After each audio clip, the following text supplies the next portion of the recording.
అని చెప్తున్నాడు CI. MIT లో కూడా మంచి ర్యాంక్ వచ్చింది. దాని తర్వాత ఈ మంచి 2 లక్షల పైన శాలరీ వచ్చేదని చెప్తున్నాడు. సో హైలీ ఇంటెలిజెంట్ అమ్మాయి. బ్యాంక్ లో కూడా ఒక 20 లక్షల పైన ఉంది. దీనికంతా ఇప్పుడు రెంట్ కి దాదాపు 1 lakh ఇవన్నీ కూడా ఆ అమ్మాయి అకౌంట్ నుంచి పే చేస్తుంది. తల్లి దగ్గర ఒక పైసా లేదు. యాక్చువల్గా తండ్రితో గొడవ పడ్డారు. ఈ అమ్మాయి ఏంటంటే బెంగళూరులో జాబ్ చేసేది. అక్కడ ప్రెజర్ని తట్టుకోలేక 6 months బ్యాక్ రిజైన్ చేసింది. దాని తర్వాత వైజాగ్ వచ్చేసి వాళ్ళు వైజాగ్ లో ఉంటారు ఎప్పటి నుంచో. యాక్చువల్గా విజయనగరం దగ్గర పల్లె. ఇతను వీళ్ళ నాన్న స్టీల్ ప్లాంట్ లో రిటైర్డ్ పనిచేసి రిటైర్డ్ వైజాగ్ లో ఉంటారు. సో వీళ్ళిద్దరి మధ్య గొడవలు ఉన్నాయి, భార్యాభర్త మధ్య. ఆ గొడవల వల్ల వీళ్ళిద్దరు కూతురుని కూడా అతను పట్టించుకోవడం మానేశాడు. సో తల్లి విధి లేక తల్లి బాధ్యత తీసుకొని అమ్మాయిని తీసుకొని హైదరాబాద్ వచ్చింది. వీళ్ళు Airbnb-లో యాప్లో చూసి ఇల్లు బుక్ చేసుకున్నారు. వీళ్ళకి ఇక్కడ ఎవరు పరిచయాలు లేవు.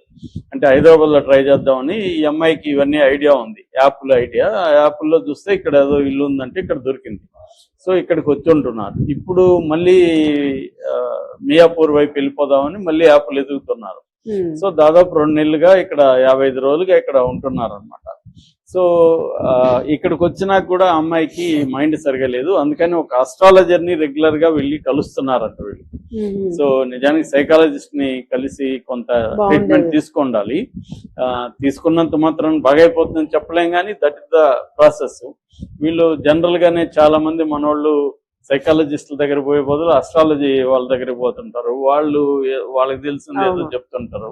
అంటే ప్రాబ్లం ని అడ్రస్ చేయడం, ప్రాబ్లం ఒక కారణాలని ఐడెంటిఫై చేయడం అనేది వాళ్ళు చేయలేరు. వాళ్ళు ఏంటంటే సంబంధం లేని ఏదో గ్రహాల గతులు అవి చూసి చెప్తుంటారు. అలాగా ఈ వాళ్ళ తల్లికి కూడా ఫిట్స్ ఉన్నాయంట. అంటే ఇక్కడ ఇంట్లోనే ఏదో ప్రాబ్లమ్స్ ఉన్నాయి, జెనెటికల్ గానే వీళ్ళకి ఇష్యూస్ ఉన్నట్టుగా మనకి ఆ పోలీస్ ఆయన చెప్తా ఉన్నాడు. తల్లి కూడా అంత బాగాలేదని చెప్తున్నాడు. ఆమెను కూడా విచారించాము. ఆమె ఏమనుకున్నదంటే ఇట్లాగే వెళ్తుంది కదా, వెళ్ళిందిలే వస్తుందిలే అనుకున్నాను తప్ప ఆమె. అందుకని వేరే వాళ్ళు కూడా మార్నింగ్ శవాన్ని చూసిన అక్కడ పశువులు మేపే అతను శవాన్ని చూశాడు. చూసినాక జనాలకి చెప్పి తర్వాత అక్కడ గుడి క్లీన్ చేసి అతను వచ్చాడు మల్లయ్య అని. ఆయన చీర లేకపోవడం అవన్నీ చూసినాక CCTV ఫుటేజ్ చూశారు. ఇవన్నీ అయినాక తల్లిని కలిసారు చుట్టుపక్కల వాళ్ళు. ఆమె లైట్ తీసుకొని వీళ్ళనే తిట్టిందంట, వస్తుందిలే మీకెందుకు మీరు వెళ్ళండి. సో అప్పటికి అక్కడ ఉన్న వాళ్ళకి చనిపోయిందని తెలియదు. ఓన్లీ CCTV ఫుటేజ్లో న్యూట్గా పరిగెత్తేది మాత్రం చూశారు. చనిపోయిన తర్వాత తెలిసింది. పశువులు లేటుగా అక్కడ పశువులు కాపరి వెళ్ళాడు. తెలిసిన తర్వాత పోలీసులకి ఫోన్ చేశారు. పోలీసులు 8:30కి అలా వచ్చారు. ఇప్పటికి అదేంటంటే బురద ఉంది చెరువు అంతా. సో అందువల్ల విగ్రహం శారీ మాత్రం బయటే ఉంది. ఇప్పటికి కూడా పోలీసులు, నిన్నటికి కూడా పోలీసులు ఆ శారీని తీసుకెళ్లలేదు. సో సిఐ ఏమన్నంటే దాని అవసరం మాకేం పెద్దగా లేదు, విగ్రహం అయితే ట్రై చేసాం, అది లోపల ఉంది కాబట్టి మేము ఇంకేం చేయలేము, విగ్రహం ఇంకా దొరకలేదు విగ్రహం. సో అంటే వీళ్ళు ఇప్పటి వరకు పోలీసులు నిర్ధారించింది ఏంటంటే 20 లక్షల కోసమే హత్య జరిగింది అనేది మా దృష్టికి అయితే ఏమి రాలేదు. ఆ 20 లక్షల కోసం ఎవరు అయితే హత్య అయితే కాదనేది వాళ్ళు డిసైడ్ చేశారు. హత్య జరిగినట్టుగా ఎటువంటి ఆధారాలు లేవు. ఈ 4 కులాలను కూడా మేము విచారించాము, వాళ్ళకి ఏం తెలియదు ఇది. సో ఈ అమ్మాయి ఎవరితో కూడా అఫైర్లు ఉన్నట్టుగా ఏమీ లేదు. ఫోన్లో చాటింగ్ అవన్నీ కూడా మేము చూసాము. సో ఈ అమ్మాయికి బేసిక్ గా మతి సరిగా లేదు, ఫియర్ ఫోబియా అని వాళ్ళ తల్లి అంటుంది. సో ఏదేమైనా అమ్మాయి మెంటలీ నాట్ సౌండ్. సో అందుకని పిచ్చి పిచ్చిగా బిహేవ్ చేయడం అనేది చేస్తుంది. దాంట్లో నుంచి ఆ అమ్మాయికి ఆ రోజు కూడా ఏం చేస్తున్నాము అనేది స్పృహ లేదు. ఎక్కడికి వెళ్తున్నాం, వాళ్ళ రూమ్ లోకి ఎందుకు వెళ్ళిందో అమ్మాయికి తెలియదు, పక్క రూమ్ పైకి ఎందుకు తలుపు తట్టిందో తెలియదు, కింద న్యూటికి ఎందుకు పరిగెత్తిందో కూడా అమ్మాయికి తెలియదు. అటువంటి ఒక కండిషన్ లోనే అమ్మాయి వెళ్ళింది. అది కూడా ఏం సంబంధం లేదని చెప్తున్నారు.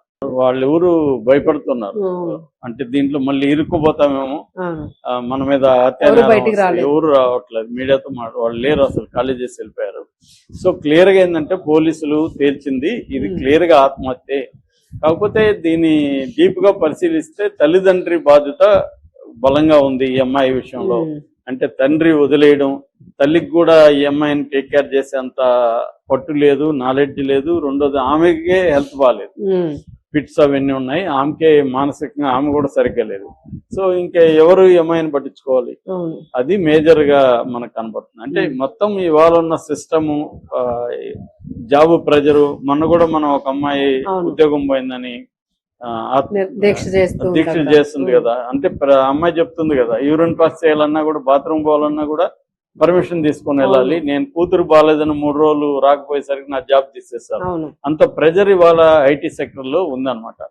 అదంతా ఇండివిజువల్స్ మీద పడుతుంది. ఇండివిజువల్స్ సపోర్ట్ సిస్టమ్ లేకపోతే ఫ్యామిలీ నుంచి వాళ్ళు ఏమవుతారు, ఆ ప్రెజర్ ని తట్టుకోలేక చాలా మంది ఆత్మహత్యలు చేసుకుంటున్నారు. ఈ మధ్య టెక్కీస్ ఆత్మహత్యలు కూడా బాగా ఇండియాలో పెరుగుతున్నాయి. మరోవైపు ఇలాగ మానసిక సమస్యలు కూడా వచ్చే అవకాశం కనిపిస్తుంది. నిజానికైతే వర్క్ ప్లేస్ లో కౌన్సిలింగ్ ఇవన్నీ పెట్టాలి, కానీ వాళ్ళు అసలు వీళ్ళకి సరిగ్గా జీతాలే ఇవ్వట్లేదు, ఇంకా ఇవన్నీ ఎక్కడ పెడతారు. కాబట్టి ఇది కేవలం ఒక ఇండివిజువల్ విషయమే కాదు, ఇది ఒక సిస్టమేటిక్ ఫెయిల్యూర్ అని కూడా మనం చెప్పచ్చు. ఏదేమైనా ఈ అమ్మాయిని ఎవరు, వాళ్ళ తల్లి తండ్రి పరోక్షంగా కారణం, కానీ డైరెక్ట్ గా ఈ అమ్మాయి కారణం కాదు. సో వాళ్ళిద్దరి మధ్య ఉన్న గొడవల వల్ల ఈ అమ్మాయి మీద ప్రెజర్ పెరిగింది. దాంట్లో నుంచి ఈ అమ్మాయి మెంటల్ గా స్టెబిలిటీ కోల్పోయింది. అలాగా అమ్మాయి ఏం చేస్తుందో తెలియక వెళ్ళి దూకేసింది. ఇది పోలీసుల విచారణలో ఇప్పటి వరకు మనకి వస్తున్న సమాచారం. ఇదే విషయాన్ని పోలీసులు ప్రెస్ మీట్ పెట్టి చెప్తే క్లారిటీ ఉండేది, కానీ వాళ్ళు అలా చెప్పట్లా. ఎవరన్నా అడిగినప్పుడు ఛానల్ తో మాట్లాడుతున్నారు తప్ప వాళ్ళు అఫీషియల్ గా ఇప్పటి వరకు ఇది జరిగింది అని చెప్పేస్తే దీని మీద ప్రిడిక్షన్స్ ఇవన్నీ స్పెక్యులేషన్స్ ఉండవు. కానీ జనరల్ గా ఎందుకని మరి పోలీసులు చాలా కేసులు మనం చెప్పుకుంటున్నాం, వాళ్ళు చెప్పరు, మీడియాకు పెట్టి చెప్పరు. అంటే లాస్ట్ ఫ్రైడే 15th నాడు సో పోలీసులు చాలా డీప్ గానే ఎంక్వైరీ చేశారు. ఇప్పుడు వాళ్ళు ఒక ఛానల్ తో మాట్లాడారు, సిఐ ఆయన ఇన్వెస్టిగేటివ్ ఆఫీసర్ మాట్లాడాడు. ఆయన చాలా విషయాలు చెప్పాడు. ఇప్పటి వరకు మీడియాకి తెలియని అనేక విషయాలు ఆయన తమ ఇన్వెస్టిగేషన్ లో బయటకు వచ్చాయని చెప్పాడు. బేసిక్ గా ఇప్పటి వరకు తల్లి మీద అనుమానం ఉంటే ఇప్పుడు తండ్రి మీద కూడా అనుమానం పెరిగింది. రెండవది, ఆ అమ్మాయి అకౌంట్ లో 20 లక్షల పైన డబ్బులు ఉన్నాయని, ఆ డబ్బుల కోసం ఆమెను చంపారని కూడా ఒక వార్త వస్తుంది. అలాగే అజయ్ అని ఒక అతనితో ఈ అమ్మాయికి లవ్ అఫేర్ ఉందని కూడా ఒక వార్త వచ్చింది. వీటి అన్నిటి మీద కూడా ఆయన క్లియర్ గా సమాధానం ఇచ్చాడు. సో ఇప్పటి వరకు ఇన్వెస్టిగేషన్ లో ఏమేమి బయటపడ్డాయి, వాళ్ళు ఇన్వెస్టిగేషన్ ఎలా జరుగుతుంది, ఆ తల్లి తండ్రి వీళ్ళిద్దరిలో ఎవరు ఈ అమ్మాయి ఆత్మహత్యకి కానీ లేకపోతే హత్యకి కానీ కారణం, అట్లాగే అమ్మాయి ఎందుకు అర్ధరాత్రి దాటిన తర్వాత సడన్ గా న్యూట్ గా బట్టలు లేకుండా వెళ్ళడం, ఇవన్నీ ఎందుకు జరిగాయి అనేది ఆయన వివరించాడు. సో దీన్ని మనం చెప్పుకోవాలంటే ఫస్ట్ అమ్మాయి అర్ధరాత్రి అంటే అరౌండ్ 2:30కి అలాగా వస్తువులు ఇంట్లో కూడా, ఆ రూమ్ లో కూడా వస్తువులు అంతా చిల్లవందరగా చేసింది తనే. తల్లేమో వేరే గదిలో పడుకొని ఉంది. సో ఉన్నట్టుండి ఈ అమ్మాయి లేచి చంద్రవందరగా చేసేసి కొన్ని వస్తువులు కింద కూడా అమ్మాయి పడేసి, దాని తర్వాత బట్టలు లేకుండా ఫస్ట్ ఫ్లోర్ లో ఉండే పిల్లలు ఉన్నారు, 4 బ్యాచులర్స్ ఉంటారు. వాళ్ళు ఒక అబ్బాయి ఫోన్ మాట్లాడుతున్నాడు, తలుపు తెరిసే ఉంది. సడన్ గా అమ్మాయి వాళ్ళ రూమ్ లోకి దూరేసింది. దాంతో అతను చూసి షాక్ అయిపోయాడు, భయపడిపోయాడు. అసలు దెయ్యమా మనిషా ఏం అర్థం కాలేదంట అతనికి.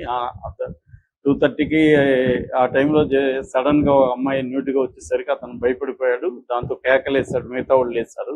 ఆ కేకలు చూసి అమ్మాయి పక్కకి వెళ్ళిపోయి కిందికి వెళ్ళి తలుపు తట్టింది.